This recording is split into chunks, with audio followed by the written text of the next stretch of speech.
আজকাল প্রায় নারী কেলেঙ্কারির ঘটনা শুনতে পাওয়া যায়। এমনকি অনেক দায়ী টুপি পরিহিত মানুষও নারী কেলেঙ্কারির ঘটনায় জড়িয়ে যেতে দেখা যায়। এর কারণ কি এবং এর প্রতিকারের উপায় কি? খুবই গুরুত্বপূর্ণ একটি প্রশ্ন, প্রিয় দর্শক। এ প্রশ্ন উত্তরে বলতে চাই যে নবী করিম সাল্লাল্লাহু আলাইহি সাল্লাম ১৪৫০ বছর আগে বলে গেছেন।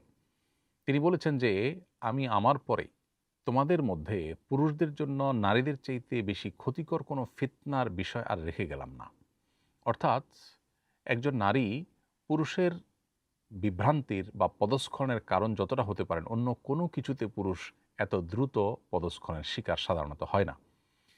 এবং এজন্য নবী সাল্লাল্লাহু আলাইহি ওয়াসাল্লাম আরও বলেছেন যে, বনী ইসরাইলের প্রথম ফিতনার কারণ ছিল নারী। এজন্য একজন পুরুষ সর্বোচ্চ সতর্ক থাকবেন। এ হাদিসে কিন্তু নারীকে কোনো দোষারোপ করা হয়নি।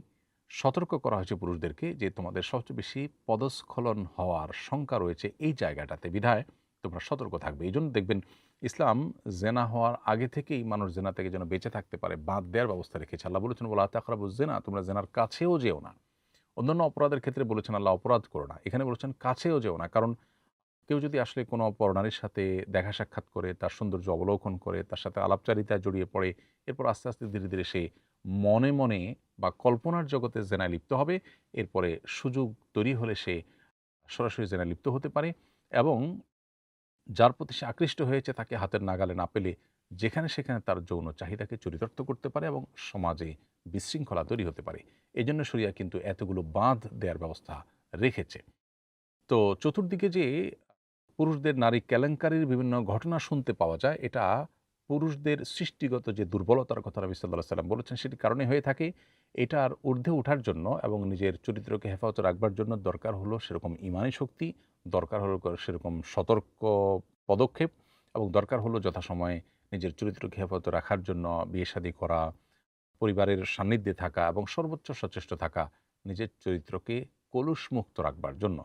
নবী সাল্লাল্লাহু আলাইহি সাল্লাম বলেছেন, মাইয়াতমান লিমা বাইনা লিহইয়াইহি ওয়া মা বাইনা রিজলাইহি আদমাল্লাহুল জান্নাহ, যে ব্যক্তি তার ২ চোয়ালের মধ্যবর্তী অঙ্গ অর্থাৎ মুখ এবং তার ২ পায়ের রানের মধ্যবর্তী অঙ্গ অর্থাৎ তার সম্ভ্রম তথা লজ্জাস্থান, এই সম্ভ্রম এবং লজ্জাস্থান এবং মুখকে যদি কেউ কন্ট্রোলে রাখার, নিয়ন্ত্রণে রাখার দায়িত্ব গ্রহণ করে, অর্থাৎ আল্লাহ যা অনুমোদন করেননি সেখানে এই অপাত্রে এগুলোকে ব্যবহার করে না, নবী সাল্লাল্লাহু আলাইহি ওয়াসাল্লাম বলেছেন, আদমাল্লাহুল জান্নাহ, তার জন্য আমি জান্নাতের দায়িত্ব নিলাম। এবং আল্লাহ তাআলা সফল মুমিনদের যে বৈশিষ্ট্য সূরা মুমিনে উল্লেখ করেছেন তার মধ্যে একটা উল্লেখ করেছেন, ওয়াল্লাযীনা হুম লিফুরুজিহিম হাফিজুন, যারা তাদের লজ্জাস্থানকে, তাদের সম্ভ্রমকে হেফাজত করে, নিয়ন্ত্রণ করে। ইসলাম আমাদেরকে কন্ট্রোল এবং নিয়ন্ত্রণের কথা শিখিয়েছে। আজকালকার ভোগবাদী পৃথিবীতে আমরা দেখব চতুর্দিকে শুধু ভোগের আহ্বান করা হচ্ছে, নিয়ন্ত্রণের কথা কেউ বলছে না। ইসলাম কিন্তু আমাদেরকে কন্ট্রোল এবং নিয়ন্ত্রণের কথা বলে।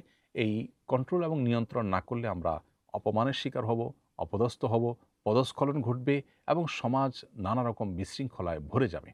এজন্যই একজন পুরুষ তার নিজেকে পবিত্র রাখার জন্য যদি সর্বোচ্চ চেষ্টা করেন, তার জন্য প্রয়োজনীয় পদক্ষেপ নেন, যেমন বিয়ে-শাদী করা, তারপরে পরিবারের সান্নিধ্যে থাকা এবং নবী সাল্লাল্লাহু আলাইহি ওয়াসাল্লাম যেহেতু সতর্ক করেছেন নারী ঘটিত ফিতনার ব্যাপারে, অতএব এ ব্যাপারে সর্বোচ্চ তিনি নিজেকে আপনার দূরে রাখবেন এবং সতর্ক অবস্থানে রাখবেন, তাহলে ইনশাআল্লাহ তিনি হেফাজতে থাকতে পারেন। আর যদি কেউ অতিরিক্ত সাহসী হয়ে বা নিজের প্রতি অনেক আত্মবিশ্বাসী হয়ে এদিকে পা বাড়াতে থাকেন, তাহলে একটা সময় তার পদস্খলন ঘটে যাবে।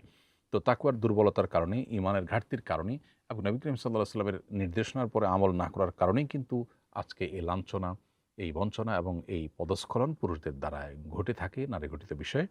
আমাদের দরকার হলো নবী সাল্লাল্লাহু আলাইহি ওয়াসাল্লামের হাদিসকে সর্বোচ্চ আমলে নেওয়া এবং সর্বোচ্চ গুরুত্ব দেওয়া এবং চরিত্রকে হেফাজত করার সংগ্রামে যদি কেউ জয়ী না হয়, তাহলে সে জান্নাতি হতে পারবে না, তার জান্নাতের পথ সুগম হবে না, যেমনটি হাদিস থেকে আমরা স্পষ্টত জানতে পারলাম। আল্লাহ তাআলা আমাদেরকে পবিত্র জীবনযাপন করার তৌফিক দান করুন এবং এ জাতীয় নারী কেলেঙ্কারি ইত্যাদি থেকে আমাদেরকে সবাইকে হেফাজতে থাকার তৌফিক দান করুন। আসুন্নাহ ফাউন্ডেশন, উম্মার স্বার্থে, সুন্নাহর সাথে।